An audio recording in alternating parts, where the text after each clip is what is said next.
Boa tarde, pessoal, tudo bem? Aqui é o professor Bruno Oliveira. Nós daremos continuidade ao nosso curso de resolução de questões da Lei de Licitações. Estamos iniciando a nossa aula número 2, bloco 1. Para você que ainda não adquiriu o nosso curso, vamos entender. Essa primeira leva de questões são 120 questões, divididas em 4 aulas de 30 questões cada.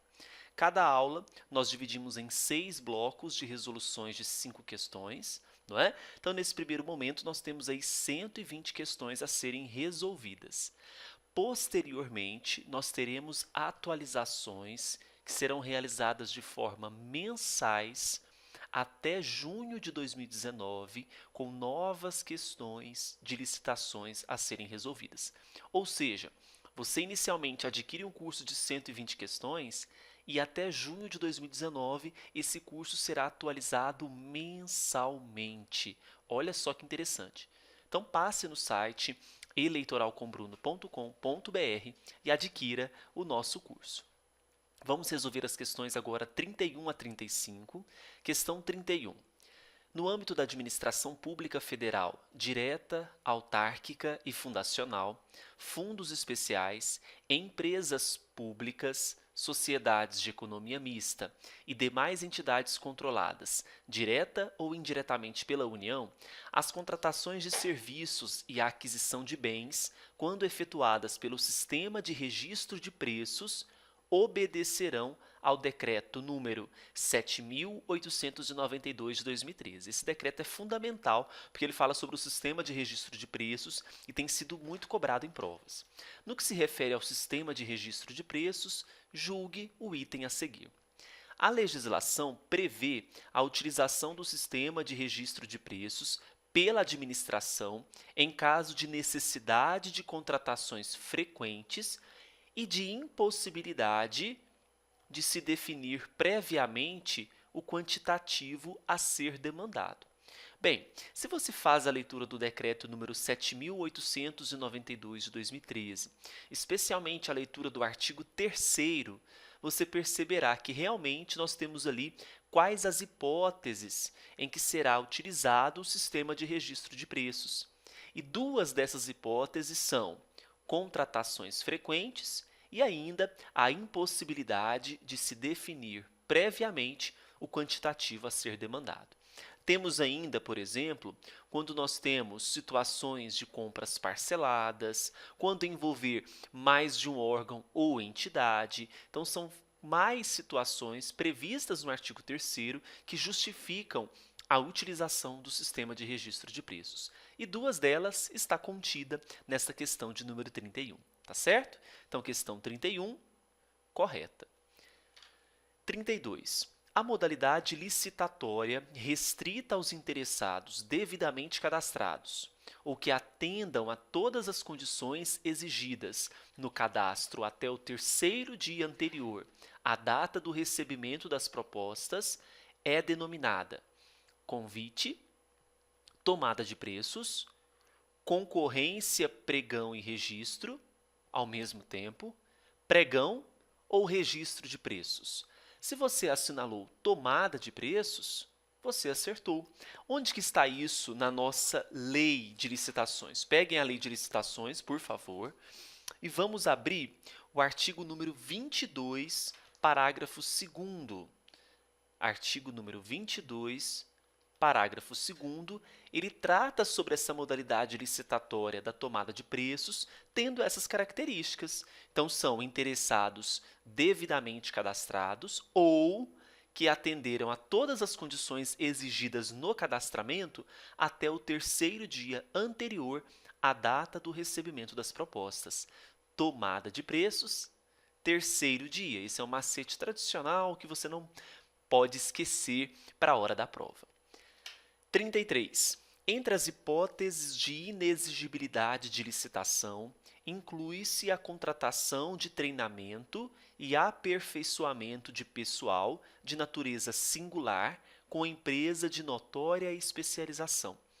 Temos aqui, lá no artigo número 25, nós temos as hipóteses de inexigibilidade de licitação. E uma delas é justamente a contratação de treinamento e aperfeiçoamento de pessoal de natureza singular com empresa de notória especialização.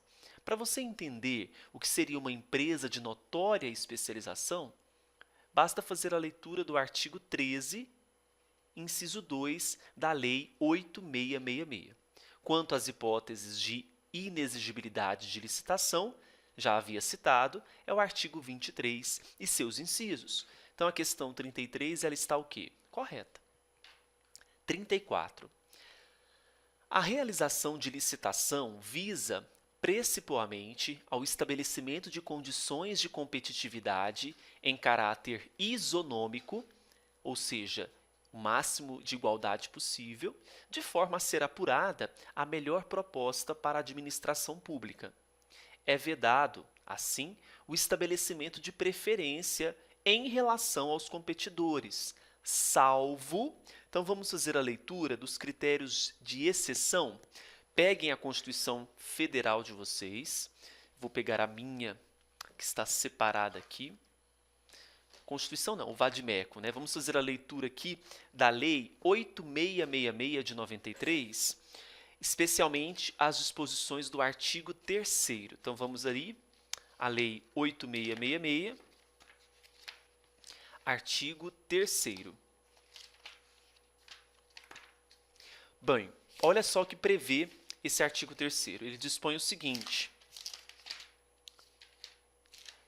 Primeiro caput fala sobre a questão da licitação, né? Qual que é o objetivo dessa licitação e quais princípios essa licitação ela deve obedecer. Então, os princípios constitucionais de isonomia. Do artigo 3º, nós vamos para o parágrafo 2º. Olha só o que ele prevê. Parágrafo 2º. Em igualdade de condições, como critério de desempate, será assegurada preferência sucessivamente aos bens e serviços. O 1 foi revogado pela Lei 12.349 de 2010. O 2, bens e serviços produzidos no país. 3, produzidos ou prestados por empresas brasileiras. 4, produzidos ou prestados por empresas que invistam em pesquisa e no desenvolvimento de tecnologia no país. E 5, produzidos ou prestados por empresas que comprovem cumprimento de reserva de cargos prevista em lei para a pessoa com deficiência ou para reabilitado da Previdência Social e que atendam às regras de acessibilidade previstas na legislação. Então, vamos fazer a leitura da letra A. Entre empresas brasileiras e estrangeiras, vês que as primeiras possuem primazia em relação às segundas, como forma de proteger a indústria nacional. Nós não estamos falando de regras de empresas brasileiras e estrangeiras, nós estamos falando de bens produzidos no país, como o primeiro critério, e o 2, o critério 3, que na verdade seria o segundo, produzidos ou prestados por empresas brasileiras. Eu não estou falando da situação da empresa. B, na preferência de contratação de cooperativas perante sociedades com intuito lucrativo, não se menciona em nenhum momento nesse artigo 3º, parágrafo 2º, a respeito disso. Parágrafo 2º. Letra C. Como critério de desempate, primeiro, em favor de bens produzidos no país, ou, se não houver, produzidos ou prestados por empresas brasileiras. É justamente os incisos 2 e 3 do artigo 3º, parágrafo 2º, verdadeira letra C. D. Como critério de desempate em favor de empresa brasileira e para aquela que tem o maior número de empregados permanentes. Não se fala em nenhum momento nesse parágrafo 2º disso. E letra E, em favor da empresa que garanta a criação do maior número de empregos no país, desde que a diferença em relação à proposta mais vantajosa seja no máximo de 5% e que aceite assumir essas condições para a formalização do contrato? Claro que não. Também não se menciona isso. Então, a questão de número 34, nós marcaremos como gabarito a letra C, sem dúvida alguma. Tá bom? Questão 35. Fica proibido de aderir à ata de registro de preços qualquer órgão ou entidade da administração pública que não tenha participado dos procedimentos iniciais do certame licitatório. Será que é vedada a participação? Claro que não. O decreto número 7.892 de 2013, ele tem uma previsão no artigo 22, parágrafo 1º, a respeito disso. Então, ele não proíbe aderir à ata de registro de preços, órgão ou entidade da administração.